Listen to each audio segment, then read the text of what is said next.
दोस्तों सोचिए जरा, अगर जिंदगी आपके सामने एक ऐसा दरवाजा खोल दे जिसके पार आपकी सबसे बड़ी कामयाबी छिपी हो, लेकिन उस दरवाजे तक पहुंचने के लिए आपको आग की लपटों के बीच से गुजरना पड़े, क्या आप वो रिस्क लेंगे? क्या आप उस डर से जूझ पाएंगे? या फिर हजार बार सोचकर वहीं रुक जाएंगे और अपने सपनों को छोड़ देंगे? आज हम बात करने वाले हैं एक ऐसी बुक की जो आपको यह समझाती है कि रिस्क लेना कोई पागलपन नहीं है और ना ही सिर्फ किस्मत का खेल, बल्कि यह एक आर्ट है, एक स्किल है, एक माइंडसेट है जिसे सीखकर कोई भी इंसान अपनी जिंदगी को असाधारण बना सकता है। यह बुक है द आर्ट ऑफ रिस्क और इसे लिखा है केट सुकल ने। तो दोस्तों, इस वीडियो के आखिर तक बने रहिए क्योंकि यह बुक आपको सिखाएगी कैसे डर को दुश्मन नहीं बल्कि दोस्त बनाया जाए, कैसे रिस्क को समझदारी से लिया जाए और कैसे छोटी छोटी जीतें आपको बड़ी सफलता तक पहुंचा सकती हैं। तो चलिए शुरू करते हैं इस सफर को, रिस्क की असली कला को समझने का सफर। परिचय। दोस्तों, हम सबकी जिंदगी में ऐसे मौके आते हैं जब हमें कोई बड़ा फैसला लेना होता है। कोई नया बिजनेस शुरू करना, करियर बदलना, किसी नए शहर में जाना या फिर रिश्तों में कोई बड़ा कदम उठाना। इन सब में एक चीज कॉमन होती है, रिस्क। कुछ लोग इन मौकों को गले लगा लेते हैं, बड़ी हिम्मत से कदम उठाते हैं, और कुछ लोग डरकर पीछे हट जाते हैं। सवाल यह है कि फर्क कहाँ है? क्या यह टैलेंट है या फिर यह कोई साइंस है? केट सुकल कहती हैं, रिस्क लेना ना तो टैलेंट है और ना ही कोई अंधा साहस। यह हमारे दिमाग और दिल के बीच चलने वाली एक बहुत ही दिलचस्प प्रोसेस है। और सबसे अच्छी बात यह है कि कोई भी इंसान इसे सीख सकता है। Chapter 1, your brain on risk. दोस्तों जरा सोचिए, आप एक ऊंची चट्टान पर खड़े हैं और आपके दोस्तों ने कहा, चलो कूदते हैं नीचे पानी में। कुछ लोग तुरंत छलांग लगा देंगे बिना सोचे, और कुछ लोग किनारे पर खड़े होकर हजार बार सोचेंगे और डर के मारे पीछे हट जाएंगे। आखिर ऐसा क्यों होता है? इसका जवाब हमारे दिमाग में छुपा है। केट बताती हैं कि जब भी हम किसी रिस्की सिचुएशन का सामना करते हैं, हमारे दिमाग में तीन बड़े सिस्टम काम करने लगते हैं। एक अमेगडला, एमिगडाला। यह हमारे दिमाग का अलार्म सिस्टम है। यह हमें कहता है रुक जाओ, खतरा है। जब हम ऊंचाई पर खड़े होकर नीचे देखते हैं या किसी नए काम को लेकर डरते हैं, तो यही एमिगडाला हमें अलर्ट करता है। दो, प्रीफ्रंटल कॉर्टेक्स, प्रीफ्रंटल कॉर्टेक्स। यह दिमाग का विश्लेषक है। यह ठंडे दिमाग से सोचता है, क्या यह रिस्क वाकई खतरनाक है? क्या इससे फायदा हो सकता है? क्या मेरे पास अनुभव है कि मैं इसे संभाल पाऊं? यानी यह हमें लॉजिकल तरीके से समझाता है कि कब रिस्क लेना सही है और कब नहीं। तीन, डोपामाइन सिस्टम, डोपामिन सिस्टम। अब आते हैं हमारे दिमाग के इनाम वाले हिस्से पर। जब हम रिस्क लेते हैं और उसमें सफल होते हैं, तो डोपामिन हमें थ्रिल और मजा महसूस कराता है। यही वजह है कि कुछ लोग बार बार रिस्क लेना चाहते हैं, क्योंकि उन्हें उसमें मजा आता है। लेकिन दोस्तों, यहाँ एक ट्विस्ट है। डोपामिन हमेशा सही दिशा में काम नहीं करता। कभी कभी यह हमें बेवजह खतरनाक रिस्क लेने के लिए उकसा देता है, जैसे जुआ खेलना, तेज स्पीड में गाड़ी दौड़ाना या बिना सोचे समझे पैसे लगाना। यानी रिस्क लेना सिर्फ हिम्मत की बात नहीं है, यह हमारे दिमाग के इन तीन हिस्सों की जंग है, डर, लॉजिक और मजा। अब सोचिए, अगली बार जब आपको कोई बड़ा फैसला लेना हो, तो आप खुद से पूछ सकते हैं, क्या यह मेरा एमिगडाला है जो मुझे रोक रहा है? क्या मेरा प्रीफ्रंटल कॉर्टेक्स इसे सही से एनालाइज कर रहा है? और क्या मेरा डोपामिन मुझे सिर्फ थ्रिल के लिए धक्का दे रहा है? अगर आप इन तीनों को समझ लेंगे तो आप किसी भी रिस्क को ज्यादा समझदारी से ले पाएंगे। Chapter 2 the myth of fearlessness. अब दोस्तों, एक और बड़ी गलतफहमी साफ करनी जरूरी है। कई बार हमें लगता है कि बड़े रिस्क टेकर लोग फियरलेस होते हैं, यानी उन्हें डर लगता ही नहीं। जैसे कोई स्काई डाइवर हजारों फीट ऊपर से कूदता है या कोई एंटरप्रेन्योर करोड़ों का निवेश करता है। हमें लगता है कि यह लोग डर से परे हैं। लेकिन सच्चाई यह है कि फियरलेसनेस नाम की कोई चीज होती ही नहीं। हर इंसान डरता है। फर्क बस इतना है कि कुछ लोग डर के आगे घुटने टेक देते हैं और कुछ लोग डर को संभालना सीख लेते हैं। असल में डर हमारी बॉडी का नेचुरल अलार्म है। दिल तेज धड़कने लगता है, हथेलियां पसीज जाती हैं, दिमाग कहता है रुक जाओ, खतरा है। यह सिस्टम हमें लाखों साल से जिंदा रखने में मदद करता आया है। पहले यह जंगलों में शेरचीते से बचाता था और आज यह हमें बिजनेस फेलियर या पब्लिक स्पीकिंग जैसी चीजों से सतर्क करता है। तो फर्क कहाँ है? सच्चे रिस्क टेकर वे हैं जो डर को खत्म करने की कोशिश नहीं करते। वे डर को समझते हैं, उसे स्वीकारते हैं और उसी डर को अपनी ताकत बना लेते हैं। याद रखिए, डर यह सिग्नल है कि आप अपने कंफर्ट जोन से बाहर निकल रहे हैं। थोड़ी मात्रा में डर आपकी परफॉर्मेंस को बेहतर करता है, लेकिन अगर डर हद से ज्यादा हो जाए तो यह आपको पैरालाइज कर देता है। तो अगली बार जब आप किसी फैसले से पहले घबराएं तो सोचिए, यह कमजोरी नहीं है, यह एक सिग्नल है कि मैं बढ़ रहा हूं। फियरलेसनेस एक मिथ है, लेकिन फियर मैनेजमेंट एक आर्ट है। और यही आर्ट सीखकर कोई भी इंसान असाधारण बन सकता है। दोस्तों, आपने यह कहावत सुनी होगी, 1000 मील की यात्रा भी एक छोटे कदम से शुरू होती है। केट सुकल कहती हैं कि रिस्क भी ऐसा ही है। कोई भी इंसान एक दिन उठकर सीधे एवरेस्ट पर नहीं चढ़ जाता। वो पहले छोटे छोटे पहाड़ों से शुरू करता है, धीरे धीरे अपनी ताकत और आत्मविश्वास बढ़ाता है और फिर एक दिन एवरेस्ट तक पहुंच जाता है। इसी विचार को वो नाम देती हैं रिस्क लैडर। रिस्क लैडर का मतलब है कि रिस्क को एक सीढ़ी की तरह देखो। हर छोटी रिस्क एक पायदान है। जितनी छोटी छोटी रिस्क आप लेते जाएंगे, उतना ऊपर चढ़ते जाएंगे और उतनी ही आसानी से बड़ी रिस्क लेने की हिम्मत आएगी। जरा सोचिए, अगर कोई बच्चा पहली बार साइकिल चलाता है तो क्या वो तुरंत बिना बैलेंस व्हील्स के चलाता है? नहीं। वो पहले छोटी सी रिस्क लेता है, कई बार गिरता है और फिर धीरे धीरे बिना सपोर्ट के चलाना सीख जाता है। इसी तरह अगर कोई बिजनेस शुरू करना चाहता है तो उसे सीधे करोड़ों का निवेश करने की जरूरत नहीं है। वो छोटे छोटे प्रोजेक्ट्स से शुरू कर सकता है, सीख सकता है और फिर बड़े पैमाने पर उतर सकता है।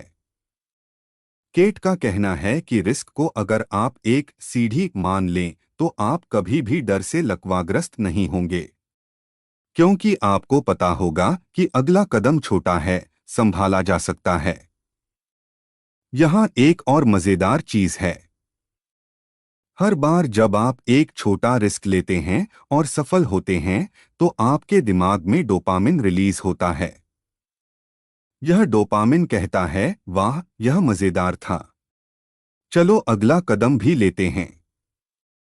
और इस तरह आप धीरे धीरे बड़ी रिस्क लेने में सहज हो जाते हैं।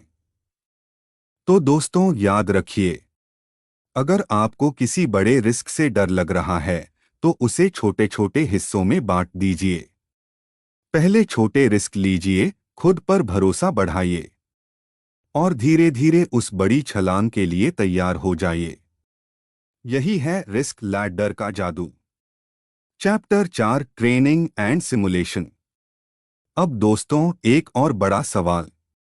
क्या रिस्क लेना सिर्फ अनुभव से आता है, या क्या हम इसे प्रैक्टिस करके भी सीख सकते हैं?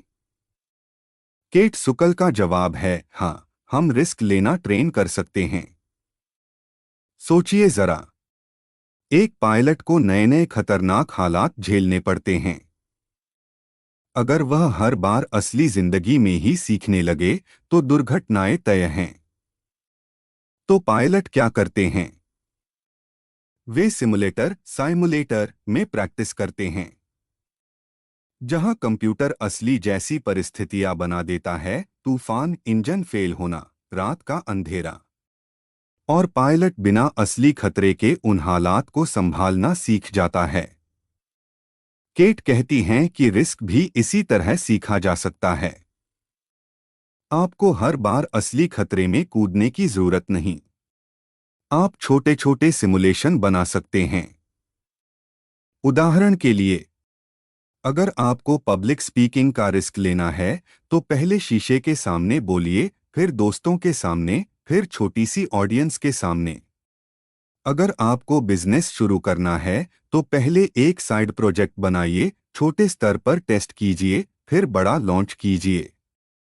यह छोटे छोटे सिमुलेशन आपको यह भरोसा दिलाते हैं कि आप रिस्क संभाल सकते हैं। अब यहाँ पर एक और दिलचस्प पॉइंट आता है, विजुअलाइजेशन। कई रिसर्च बताती हैं कि अगर आप किसी काम को अपने दिमाग में बार बार सोचकर रिहर्स करते हैं तो आपका दिमाग उसे असली अनुभव मान लेता है।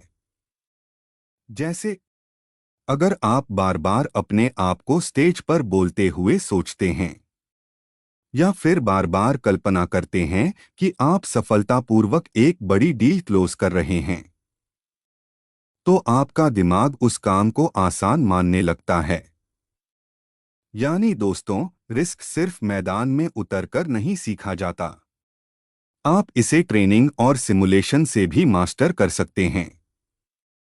और यही असली स्मार्टनेस है, सही तैयारी प्लस सही मौके पर रिस्क। तो दोस्तों, अब तक हमने देखा कि रिस्क कैसे दिमाग में काम करता है। डर असल में दुश्मन नहीं बल्कि सिग्नल है। छोटे छोटे कदम हमें बड़े रिस्क तक पहुंचाते हैं और प्रैक्टिस हमें रिस्क को संभालने में माहिर बनाती है। लेकिन अब एक और बड़ा सवाल खड़ा होता है, क्या कभी रिस्क को सिर्फ दिमाग से, लॉजिक से ही लेना चाहिए, या फिर हमारी इंट्यूशन, हमारा गट फीलिंग भी कोई रोल निभाता है?